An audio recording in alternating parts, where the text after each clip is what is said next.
সেরা চাষের জন্য কেমন জমি নির্বাচন করা উচিত, কিভাবে চারা রোপণ করবেন, কোথা থেকে চারা সংগ্রহ করতে পারেন, সবথেকে বেশি পরিমাণে ফলনের জন্য কেমন জমিতে চারা রোপণ করবেন, যাবতীয় সকল কিছুই থাকছে আমাদের আজকের ভিডিওতে। তাই আপনি যদি একজন নতুন চাষি হয়ে থাকেন, আজই যোগাযোগ করুন।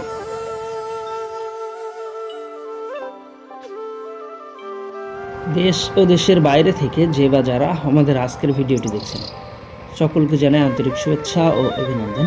প্রিয় দর্শক, দেখতে পাচ্ছেন আমরা সরাসরি আজকে আমাদের একটা পুরাতন জমির যেই কচুর জমি সেটাই, আর তার পাশেই কিন্তু নতুন আর একটা জমিতে লতি কচু রোপণ করা হবে। তো যেহেতু অনেকেই প্রশ্ন করে যে ভাই লতি কচু চাষের জন্য জমিটা কিভাবে প্রস্তুত করব, তো যেহেতু আজকে সরাসরি আমার নিজেরই একটা জমি আমরা প্রস্তুত করতেছি, সেটাই কিন্তু আপনাদের সামনে তুলে ধরার জন্য চেষ্টা করব। প্রথমে আপনাকে খেয়াল রাখতে হবে আপনার জমির মাটিটা কেমন, পানি দিলে পানিটা দাঁড়াবে, নরম থাকবে কতটুক সময়, এই জিনিসগুলা কিন্তু দেখে শুনে বা বুঝে তারপর আপনাকে লতি কচুটা চাষ করতে হবে।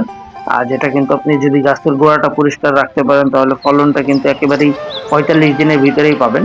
আর জমিটা এই যে আমরা সাধারণত প্রস্তুত করি, ধানের জমিটা যেভাবে সারা বাংলাদেশে প্রস্তুত করা হয়, আর চাষের সময় শতাংশ প্রতি 600 গ্রাম ইউরিয়া আর 500 গ্রাম হারে টিএসপি ব্যবহার করে কিন্তু আমরা চাষের কাজটা সম্পন্ন করতেছি, যেটা জমির আকারের উপরে নির্ভর করে। অনেক সময় 3 চাষ দেওয়া লাগে, অনেক সময় 2 চাষ দিলেও কিন্তু জমিটা মোটামুটি রেডি হয়ে যায়।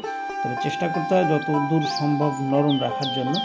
এটা শুধুমাত্র চাষের সময় না, পোড়া কচু চাষের জন্যই আপনি যত বেশি নরম জায়গাটা তৈরি করতে পারবেন বা নরম রাখতে পারবেন। এই যে দেখেন কাদাটা নরম, আর আমাদের এই গাছটা থেকে কিন্তু 7-8টা লতি বের হয়ে আছে। তা আসলে আপনি যদি এরকম জায়গাটা নরম রাখতে পারেন আপনার যে কোনো জমিতেই কিন্তু এর ফলনটা মোটামুটি ভালোই হয়। আর একজন নতুন চাষির কিন্তু এই সকল বিষয়গুলা জেনে বুঝে তারপরে মূলত চাষের জন্য জমি তৈরি করা প্লাস চারাগুলা সংগ্রহ করা উচিত। অবশ্যই যারা নতুন চারা রোপণ করবেন বা সংগ্রহ করবেন, যেখান থেকে চারা সংগ্রহ করেন না কেন, চেষ্টা করতে হবে পুরাতন জমির চারা। যেটা কিন্তু এই যে দেখতে পাচ্ছেন আমরা বেশ কিছুদিন আগে এক ভাইজানকে চারা দিছিলাম, এই যে তার জমির ভিডিও চিত্র পাঠাইছে আমাদের কাছে। আর এইটা কিন্তু আমরা সাধারণত মাত্র 24 থেকে 48 ঘন্টার ভিতরে, এই যে দেখতে পাচ্ছেন 100% পুরাতন জমির চারাগুলা ডেলিভারি করি। আর যার জন্যই কিন্তু এইটা ডে বাই ডে মাত্র 45 দিনের ভিতরে এই গাছগুলা থেকে ফলন আসা শুরু হয়। আবার একটানা 10 মাস পর্যন্ত ফলনও দিতে সক্ষম প্রত্যেকটা গাছই আপনাকে।